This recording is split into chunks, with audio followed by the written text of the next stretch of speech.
We can welcome Evan Webeck, California Post Sports, into this conversation. He was on the Zoom just moments ago with Buster Posey and Zach Manassian, and now here on the River Islands guest line with us. Grandy in for Dibs, Willard and Dibs. Hey, Evan, what's going on, man? How are you?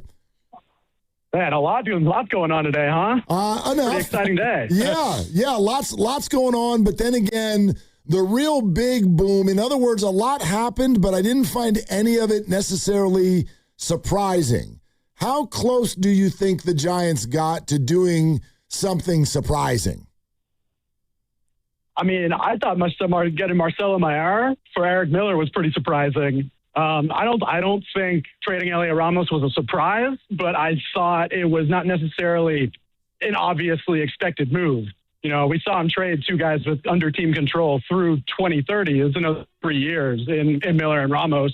So it wasn't just, the rentals that Buster got rid of. And as he said on the call, he kind of said, we don't have to get rid of, Ramos and or anybody under control. So it wasn't necessarily a strictly by the books deadline. I think they did take some swings, and I think ultimately in totality, it was a big swing here at the deadline, subtracting 6 players from the Major League roster. But no, I don't think they were ever going to trade Logan Webb. I know Buster said they were taking calls on everybody and made it aware that everybody was available. I don't think that was the case with Logan Webb, as he kind of outlined, what was it, a month ago when we talked to him. I do think that they would have liked to get off of, Adames and Devers and Chapman. But like you said, the no trade clauses for 2 of those guys complicates things. The injury for Chapman complicates things. And ultimately, the money is what complicates things with all 3 of those guys and their production. It was just not going to be – it was going to be a tough equation to kind of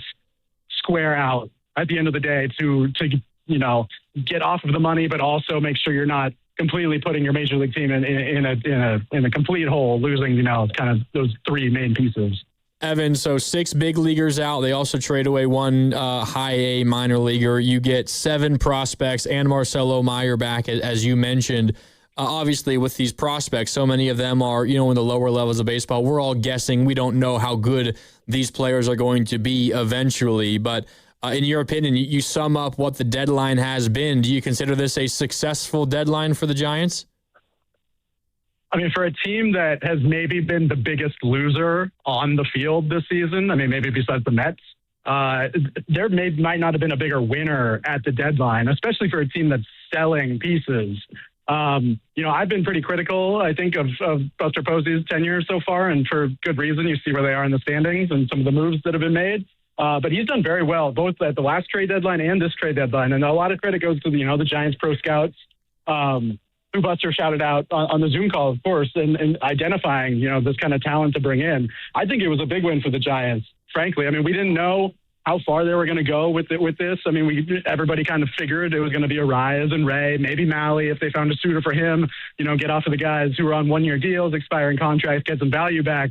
But the fact that they were able to, find deals that they liked enough to trade a guy like Heliot Ramos, the guy who's the first, opening day starter in back-to-back years in left field since Barry Bonds, one of the few position players, right, in the last however many years, maybe past decade, that this team has actually managed to, draft and develop and turn into. I mean, he was an all-star right here. I think it was in this ballpark here in Texas a couple of years ago. So, I mean, that's a guy that they were very proud of internally, right? And they felt good enough about the package that they got back from the Yankees to move off of him. And I think that's because, they're getting not just Caden Kent, Jeff Kent's son, which is going to be a fun little combination in the Giants farm system with Peyton Bonds, Barry's nephew. Maybe see a future Kent Bonds pairing in the lineup a couple years down the road. But they got high upside starting pitching, which is something that this organization has desperately needed.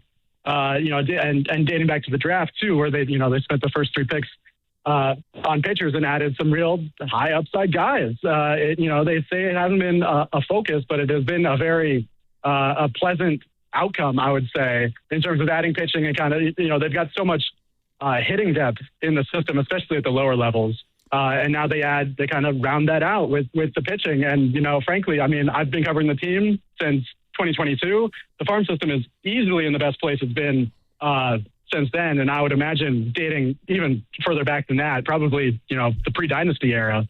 You're listening to 95.7 The Game, KGMZ FM and HD1 San Francisco and Odyssey Sports Station in the home of the Golden State Warriors and Valkyries, always live on the free Odyssey app.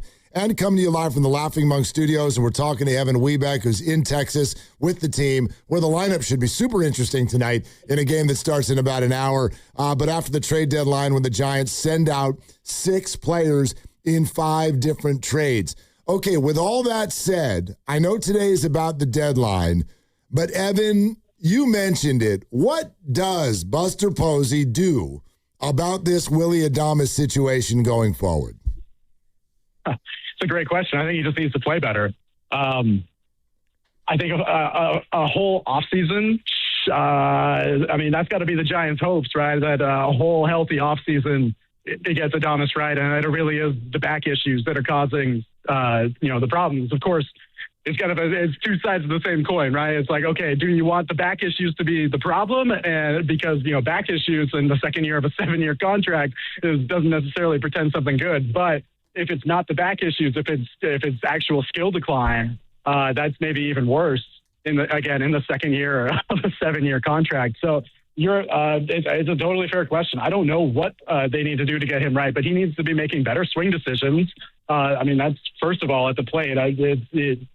I haven't looked in the last maybe couple weeks or so, but last time I checked Fangraphs on his swing decisions, he was swinging at more pitches outside the strike zone and fewer pitches inside the strike zone than he ever had on both fronts his entire career, which is not a good combination. And then obviously, the defense has not been, up to par, arguably the worst in the sport. And that's where I think you can really see the back coming into play. And obviously that's prevented him from doing as much with Ron Washington, who obviously had so much, success with Luis Arias transforming his defense. So it's not a great situation to be in, with 5 years left on this deal and, well over $100 million left. I think this is kind of, when the deal was signed, everybody kind of, predicted, well, it maybe isn't going to look so good, in years maybe 5, 6, 7. But yeah, the fact that it's already looking like such an albatross just in year 2 is not a great sign. Evan, so they trade away a bunch of players off the major league roster, and for the most part, they get back prospects that you don't expect to crack the big league roster for, at least a year, but probably multiple years, maybe even 3 years from now. But as we're talking about, you still have Adames, you still have Devers, you still have Chapman. What is the plan for next year, for 2 years from now for this organization? Is it one where they think they can be realistically competitive for a postseason spot next year, or is it utilizing the youngsters that they're acquiring and try to be good in 2028 and beyond? Yeah, Buster Posey was asked to characterize this deadline. He was asked if this is a rebuild, and he said, I don't think I would characterize it as a rebuild. And I think that's fair to say, even with the subtractions up the major league roster, because, like we've been talking about, you still have that core, those 3 position players. You still have Logan Webb. And by getting back Mayer, I think that you get another kind of everyday position player. They believe that, he's been harmed by injuries. They think they can fix his swing and get him back. He was the number 15 prospect in all of baseball going into last season. If you can slot him in at second base, you're going to have Casey Schmidt coming back next year, obviously from the meniscus tear. So I think and we've seen this offense over the last, basically since May, hasn't been terrible. It's been pretty good at times. And you kind of see the pieces, at least in the lineup. And again, maybe it's not a contender. I'm definitely not going there. I picked them to make the playoffs this year. I'm still eating crow for that. I don't know if I can put confidence in this core. But you do see the makings of a real major league lineup. And then it's just the pitching that needs to be filled in behind Logan Webb, because right now it's Webb and Landon Roop, and that's about it, which is not great. So I would expect them to probably sign some veteran starting pitching this offseason. You're going to have some options on the market. Including, Robbie Ray is going to be out there. Kevin Goslin's going to be out there. A lot of, very familiar faces. Tarek Skubal, don't leave him out. Tarek Skubal, available. Maybe not open to a short-term deal. Yeah. But yeah, right now it's, I think Hauser's going to slot back into the rotation, maybe behind an opener. And then they've got Blade Tidwell here in the clubhouse who's going to be making starts and hopefully vying for a bid. But yeah, they're going to need to add pitching. They're going to need to really invest in the bullpen. Yeah, I mean, it's a tough sell to think that they're going to be a contender next year after what they did at the deadline. But to think, if you're building for, nobody probably wants to hear this, but they sure look like they're going to be pretty good in like 2030. Yeah. Woo! Buying tickets. Evan Webeck is with us. Hey, Evan, I'm going to go into the prospect weeds with you here on the Heliot Ramos thing, because I bet there are a lot of Giants fans that are like, wait a minute, so why? Are Dakota Jordan and Bo Davidson among the reasons the Giants decided to move Heliot Ramos now? For sure, yeah. I mean, they like what they've seen from both of those guys. Bo is a little bit close to the big leagues. He just got called up to AAA a couple weeks ago, and he seems to be tearing the cover off the ball there, just judging by the exit velocities. Both those guys are super toolsy outfielders, right? I think that they're also pretty confident in Victor Barracoto, too, not to be forgotten. I know he's out with an oblique strain right now, but, what he had shown both in spring training when he tore the cover off the ball and since coming up this season really looked like he could be a guy who could, Ramos is a really good player. It's tough to say he's going to fill in on a 1-for-1 level, especially for a guy who's not, none of those guys, right, are proven at the big league level, and that's what matters. Whereas Ramos, he was an all-star at the big league level. But, yeah, I think all three of those guys are reasons why they felt comfortable moving on from Heliot. But I think ultimately the reason was that they really like this Lalane kid, a 22-year-old left-hander. He's 6'7", from the Yankees system. And, he's going to slot right into the middle of their top 10. Really, you look at their top 10 going into, I guess we'll say the draft less than a month ago. And I think it was 7 or 8 of the top 10 guys were position players, and most of them were pretty far off. And now there's just it's a much better balance, and not guys who are necessarily close to the big leagues, this year or next year, but a much better balanced farm system and a lot of, they were really low, really, really low on starting pitching, especially at the upper levels. And I think you're going to, the balance is just, it's quite a bit better now. All right, Evan, by the way, is there a lineup tonight? I have it in my text messages if I can take my phone away from my ear for a minute. Yeah. Take your time. I want to know who's playing second base. I want to know who's playing left field. I guess we could probably guess Christian the rest. Koss probably is starting. Christian Koss is over at second base. Do you have it yet, Evan? Let me see. You're going to get a speaker here for a second. Okay, yeah, all good. Put us on speaker. Live from Texas, ladies and gentlemen. Evan Webeck with a lineup. Oh, this is interesting. You've got Nate Furman leading off and DHing tonight. Did you say called up for Nate Thurman, the former Warrior? Wait a minute, who's playing?